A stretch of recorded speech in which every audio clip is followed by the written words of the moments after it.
बीते 5 दिनों में मोहम्मद यूनुस की अंतरिम सरकार ने ऐसे कई फैसले लिए हैं जिन पर सवाल उठ रहे हैं। लोग पूछ रहे हैं कि ये सरकार सिर्फ नाम की है या फिर किसी काम की भी है, क्योंकि फैसलों से ऐसा लग रहा है कि जैसे इस सरकार का इकलौता मकसद सिर्फ शेख हसीना से बदला लेना है। इंसान ही नहीं, भगवान भी बांग्लादेशी कट्टरपंथियों की जमात के निशाने पर आए और सबसे हैरानी की बात यह कि जो जमात हमले में शामिल थी उसी के नेता मंदिरों को सुरक्षा की गारंटी देते नमूदार हुए।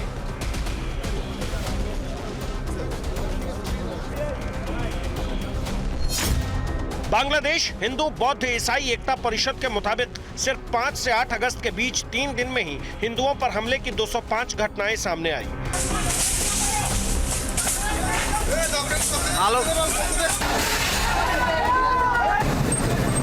हमले का ये दौर अब भी जारी है और इन हमलों के पीछे कौन है ये भी पूरी दुनिया को मालूम है।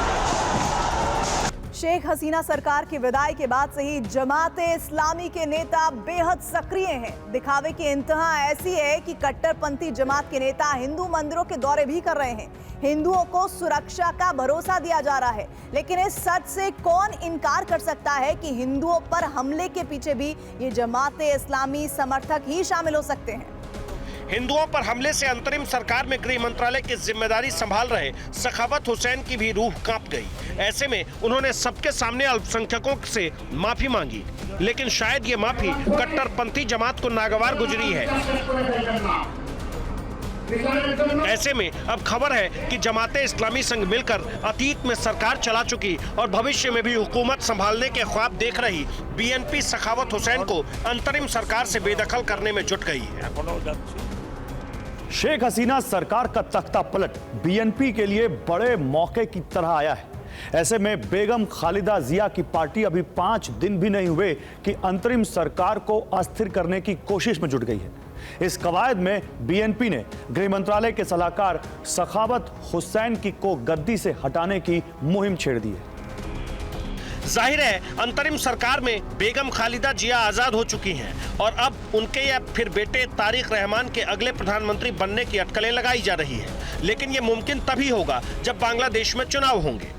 अब सवाल ये कि क्या 90 दिनों के अंदर बांग्लादेश में चुनाव होंगे, तो इसके आसार फिलहाल बहुत कम है, क्योंकि मोहम्मद यूनुस की अंतरिम सरकार ने बीएनपी और जमाते इस्लामी से साफ कह दिया कि मौजूदा हालात में चुनाव मुमकिन नहीं।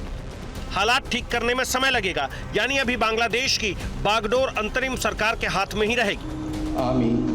मोहम्मद यूनुस सरकार भले मोहम्मद यूनुस के नाम पर चलेगी, लेकिन असली सवाल तो ये कि क्या हुकूमत का ये फौरी इंतजाम मन मुताबिक काम भी कर पाएगा, क्योंकि फैसले तो ऐसे हैं जैसे मोहम्मद यूनुस की नहीं बल्कि कट्टरपंथी जमात की सरकार हो।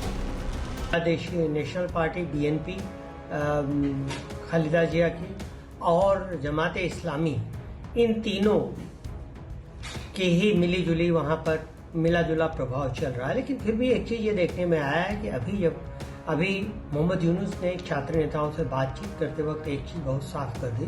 उन्होंने कहा कि अगर ये हिंसा जारी रही तो, और ख़ास तौर से अल्पसंख्यकों के खिलाफ, तो वो इस्तीफ़ा दे देंगे, क्योंकि फिर उनके आने का या उनकी नई सरकार के गठन करने का सारा मकसद ही खत्म हो जाएगा।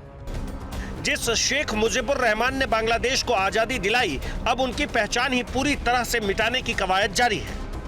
15 अगस्त 1975 को शेख मुजीबुर रहमान की हत्या हुई थी। ऐसे में इस तारीख को बांग्लादेश में राष्ट्रीय शोक मनाया जाता है, लेकिन अब विपक्षी दलों के दबाव में इस रवायत को खत्म करने की तैयारी है, जिस पर इन दिनों भारत में रह रही पूर्व प्रधानमंत्री शेख हसीना ने अफसोस जताते हुए बांग्लादेशी आवाम से हर साल की तरह इस बार भी 15 अगस्त को बंग बंधु की याद में राष्ट्रीय शोक मनाने की अपील की है।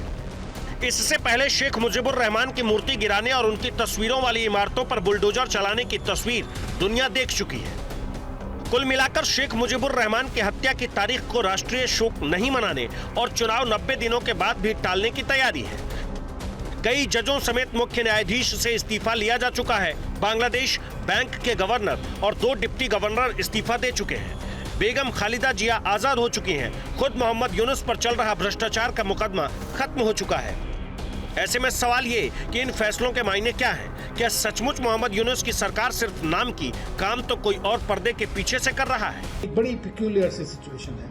आप इंटरिम प्राइम मिनिस्टर हैं, इंटरिम आपके पास है, लेकिन पावर्स आपकी बड़ी लिमिटेड है। आपकी पावर एक अपील है, लोग रिस्पेक्ट करते हैं, तो होपफुली उनकी अपील्स को सुनेंगे और स्टेबलाइज हो जाएगी सरकार कुछ दिनों में। और अगर ये हो जाता है, उसके बाद ट्रांजिशन होता है, तो ये बांग्लादेश की स्टेबिलिटी और सिक्योरिटी के लिए और रीजनल सिक्योरिटी के लिए भी बड़ा अच्छा होगा। आगे क्या होगा? बांग्लादेश के हालात बदलेंगे या फिर और बुरे होंगे? फिलहाल इस मुल्क का मुकद्दर 84 साल के मोहम्मद यूनुस के हाथों में है। Bureau report, TV9, Bharatvarsh.